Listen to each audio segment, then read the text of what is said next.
This is UMAR for IFL TV in association with MTK Global. With me over the phone is one of world boxing's leading trainers, Ben Davison. Hope you're healthy, Ben. How are you? Yeah, I'm all good, mate. I'm all good. The more I watch the news, the more I convince myself that I've got coronavirus. But other than that, not too bad. Family all good as well? Yeah, all good. Yourself? Yes, we're all healthy. I don't know anyone personally who's got coronavirus, so that's a positive, obviously. Yeah, definitely. Okay, so we got to start at one place and one place only.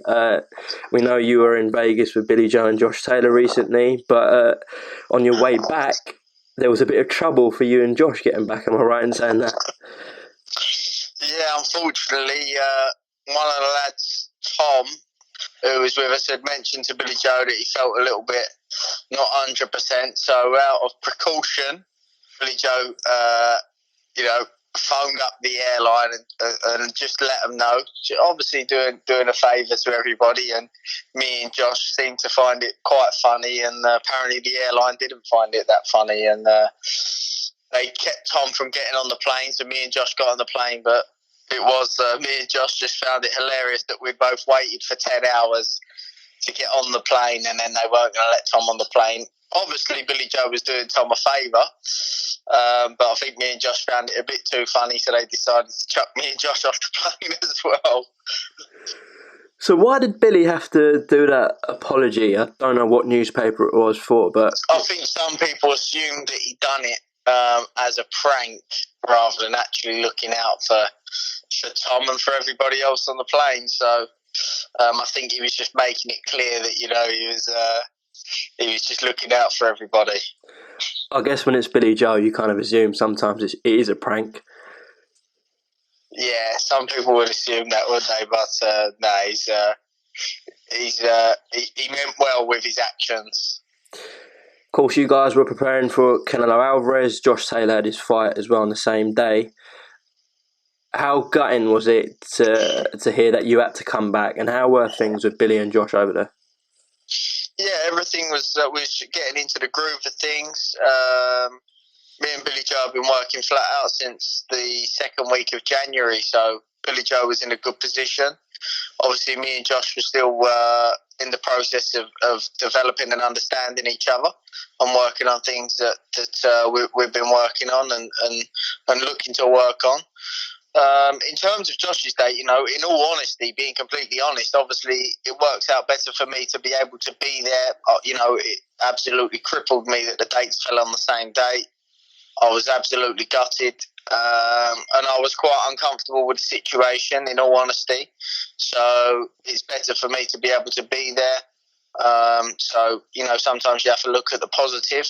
And it gives us more time to work on things that we've been working on, and make those adjustments and for Josh to keep working on them. And by the time Josh had made his decision, it probably gave him about 9 weeks worth of training rather than a full 12, 14 weeks worth of work.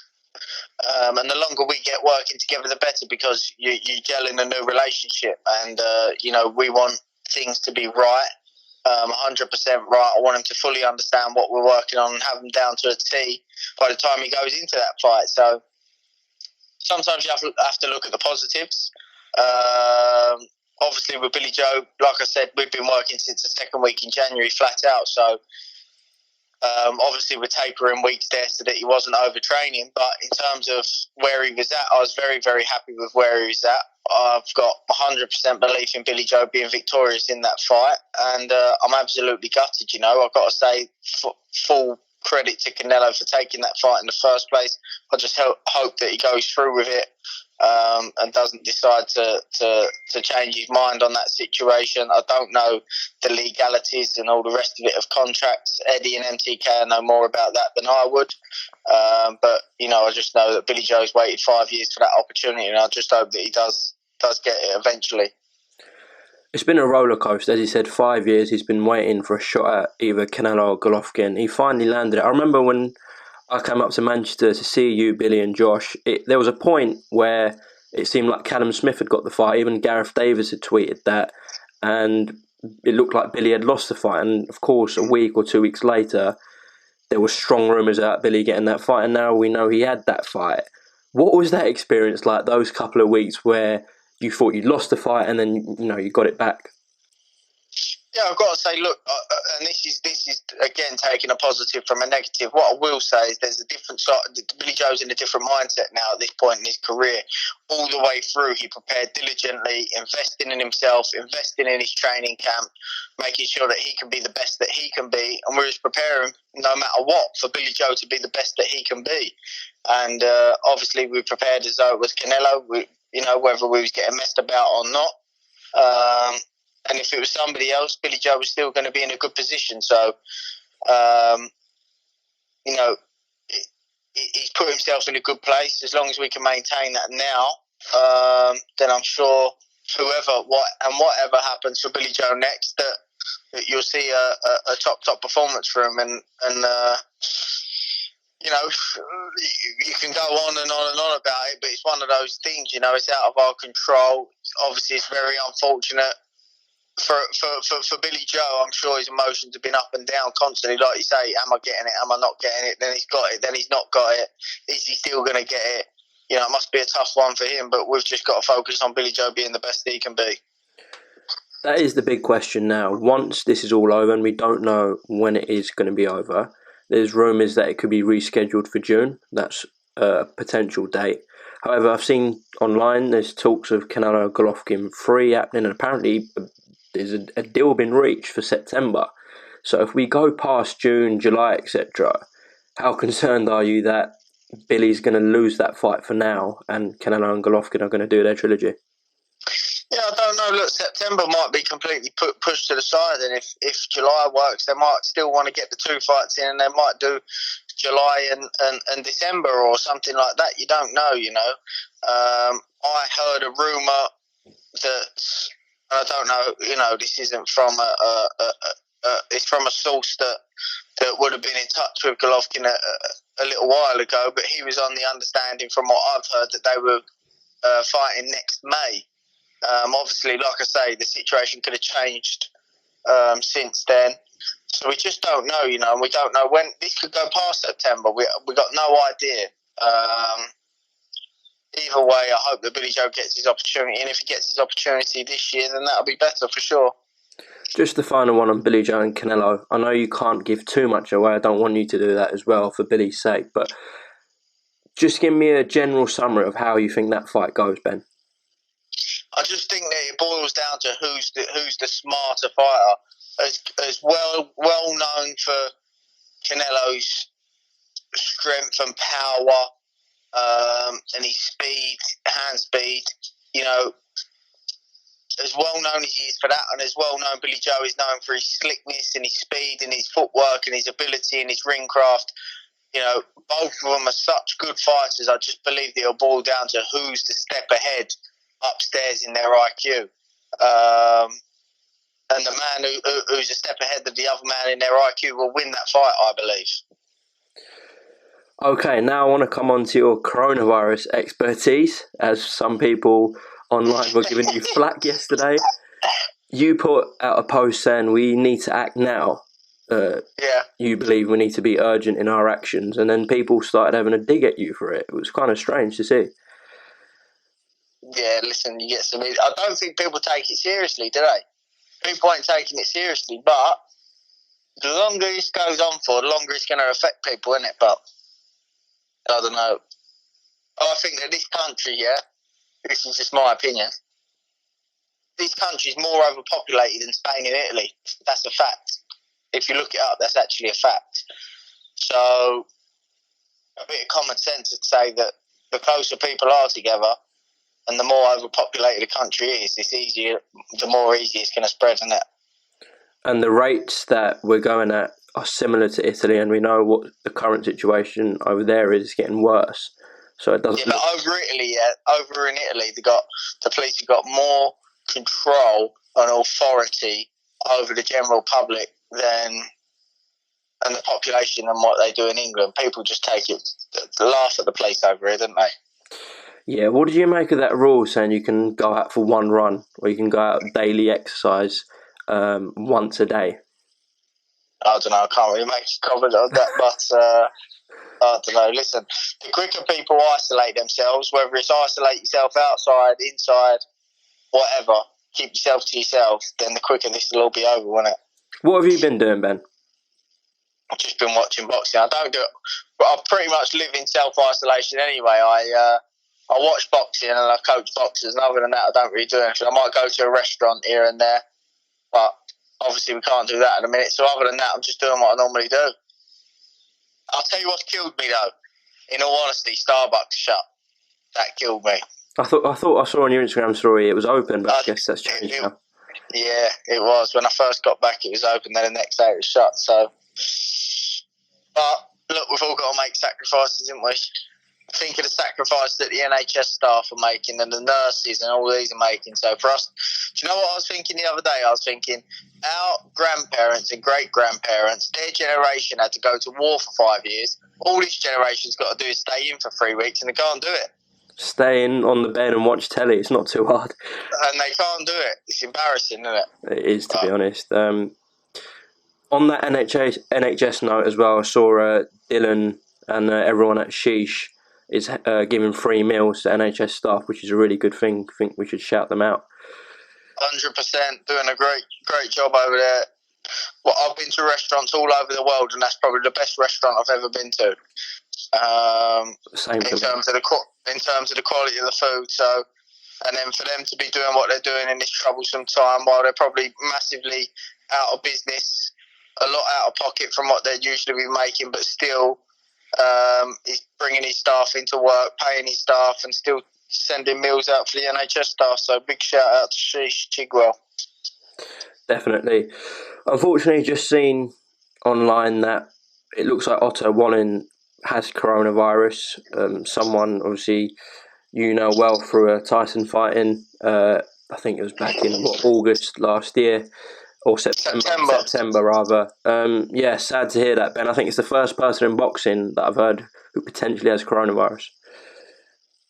Yeah, do you know what? I think there's probably a lot more that got it, but like I say, I think a lot of people don't show too many symptoms, do they? But listen, I don't know too much about it, to be honest with you. I just know that if everybody self-isolates, then it's probably the best chance we've got of getting over it as quick as possible. So, but obviously, also a speedy recovery as well.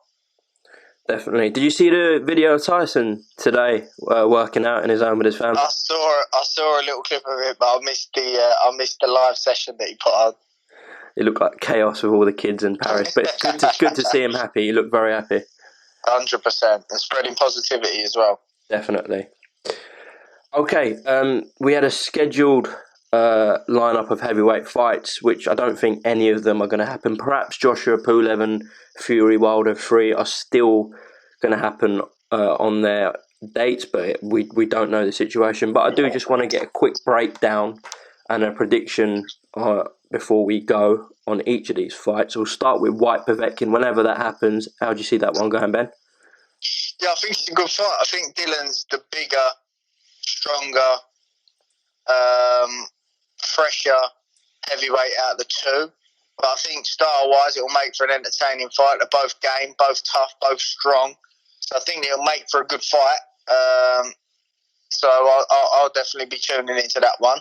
But I think Dylan will probably be the one to come out on top there. But Povetkin's still a dangerous man, you know. So fair play to him for keep taking these tough fights, Dylan, while he's sitting and waiting his opportunity. But he keeps coming through him. So fair play to him. From what you're saying, you're favouring slightly Dylan White then? Yeah, I fancy Dylan in that one, yeah. Okay, what about Alexander Usyk with Derek Chisora? Good fight. I think that Chisora can cause Usyk some problems.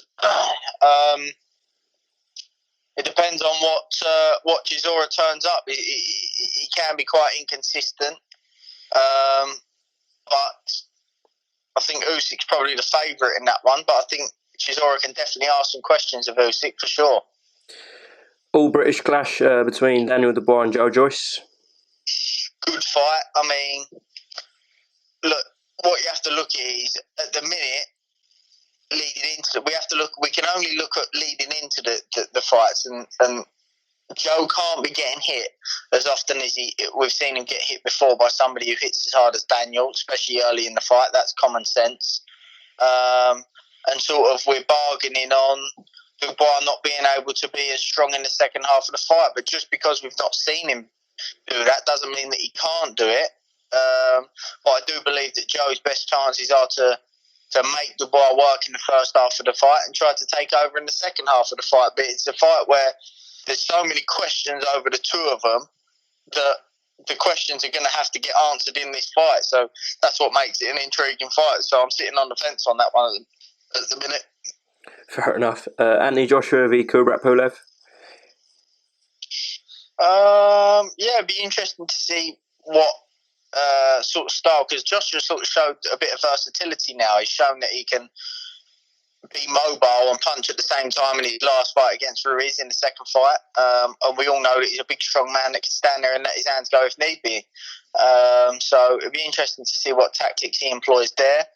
Pulev's got a very, very good jab. I'm actually suspect to believe that Pulev potentially could be left-handed because he's got a very, very good jab. But I do see Anthony Joshua coming through that one. But I'm interested to see in what style he chooses to go about the job in. That would be an interesting one as well. And lastly, your good friend Tyson Fury in a trilogy against Deontay Wilder. Yeah, I mean, it is an interesting one. I don't think the public will have the same sort of spice and interest as they did the second one because of the demolition job that Tyson done in the second fight and the way he pinged Wilder in the first fight. But the difference in the two fights was in the first fight, our job was to lower. One of our main jobs was to lower Wilder's punch count because, you know, when you hit that hard, if you're letting your hands go, you're dangerous. It's as simple as that. We actually knew that due to the Ortiz second fight and how that played out for Wilder, we knew that he was going to lower his own punch count going into that second fight. So he sort of played against himself in that job. Now, his only option here is going into this third fight is he knows he can't outbox Tyson and he knows he can't outman Tyson. So he's going to have to let his hands go. And I think that he's going to have a high punch count in this third fight. So that makes him dangerous, but it's how long he can keep it up for. So it'll be interesting to see how Tyson goes about that fight in the manner early on if Wilder comes out with a high punch count again like he did in the first fight, because as long as he's letting his hands go, he's dangerous. I just believe that for Wilder, you know, we know he's only got one option of winning the fight, whereas Tyson can do it in a number of ways. So, you know, I believe that Tyson will do a good job on him again, but it'd just be interesting to see how the two go about the fight, because you saw Tyson make an adaptation from the first fight into the second fight. And Tyson said all the time since that 12th round, straight after the fight, in all the next training camps, every time I spoke to him, Tyson was adamant that was the way he wanted to go about the fight. And he kept saying to me, I know I took something away from him. And he proved to be right. You know, he did take something away from Wilder. Sometimes as the fighter in there, you can feel something that a trainer can't feel effectively while being in there. And I just feel like he felt that he took something away from Wilder, and it looked that way going into the second fight. Now, Tyson made an adaptation there, and it would be for Wilder to make an adaptation, but there's only so many adaptations that Wilder can make. And, you know, the main adaptation that he's going to be able to make in a short space of time is to go back to a higher punch count. But how long can he keep that up for? So it's definitely an interesting one, but definitely I see Tyson doing another number on him, whether he does it by outboxing him early and then setting about him later on after a few rounds, or whether he goes straight back out and then sticks it straight back on Wilder again. You know, we'll be waiting to see. All right, so you're going for White, Usyk, Joshua and Fury, and sitting on the fence with Dubois. Joyce, we'll let you sit on the fence for that one. It's a 50-50 yeah. People eyes, to be honest.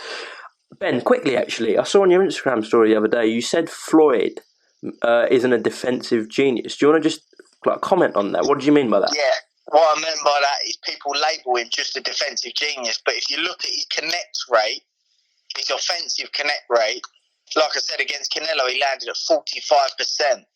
How can you label someone who's landing almost half their punches just a defensive genius? Don't label him just a defensive genius. He's a genius across the board. That's what I meant by that, because because he didn't get it, automatically people assume he's a defensive genius. But his offensive skills as well was phenomenal. I did think you just meant he was a genius, but I think the way you put it, some people might have interpreted a different way.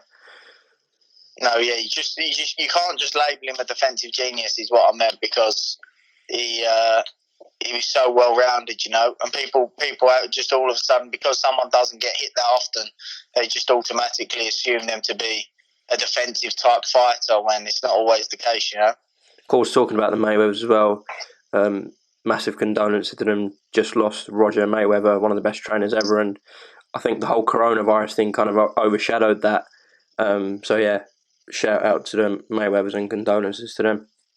100%. He's gone for a hard time as well. With I think he lost it one of his daughter's mums or something like that. I'm not too sure, but it's obviously been a tough time for him. So yeah, thoughts are with them.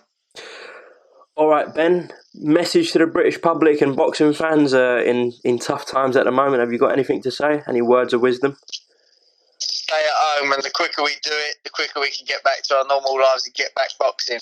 Definitely. Ben Davison, thank you very much for your time over the phone, and stay at home as well. Be safe. Yeah. Be safe. Cheers, Ben. Thank you. Bye.